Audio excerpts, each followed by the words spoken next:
Instructors use many teaching methods and forms of content to provide an engaging learning experience for their students. But how do instructors know when their teaching materials, methods, and topics violate First Amendment protections? Let's explore the instructor's rights in the classroom. Instructors are entitled to their First Amendment rights when on campus. In the classroom, instructors' rights and guidelines usually revolve around the concept of academic freedom. The American Association of University Professors, or AAUP, played a key role in defining the professional standard of academic freedom. In 1940, the AAUP and the Association of American Colleges and Universities worked together to create the Statement of Principles on Academic Freedom and Tenure. Even though this statement isn't legally binding, it offers a widely known definition of academic freedom and its related concerns. These core principles have also guided legal rulings, including the U.S. Supreme Court cases of Tilton versus Richardson and Romer versus Board of Public Works of Maryland.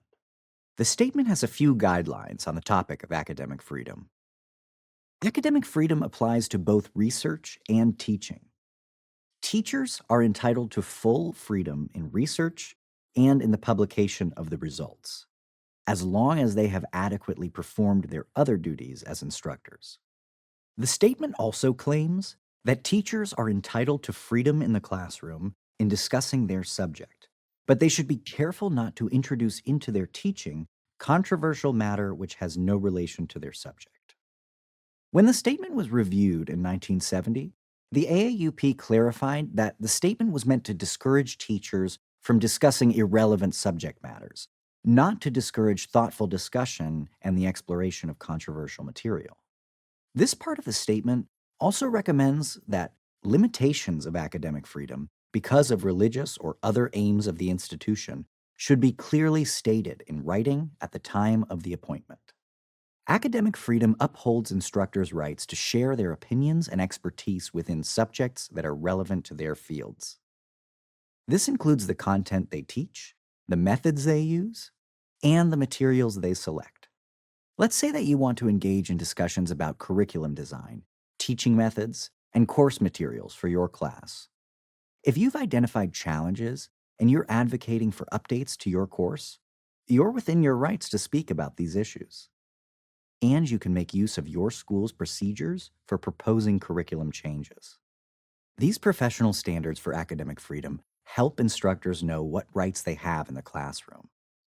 But instructors must follow other legal obligations, including guidelines from the school's handbook or code of conduct. Speech codes and hate speech guidelines may affect what conduct is permissible in the classroom. Some schools develop specific codes of conduct that are designed for faculty use. Legal requirements for discriminatory practices, intellectual property rights, and copyright laws are just a few of the most common regulations that instructors should be aware of. Understanding your school's handbook and policies, as well as local, state, and federal laws, will ensure that you uphold your rights without violating other laws. Instructors have many rights in the classroom setting regarding teaching methods, materials, and content.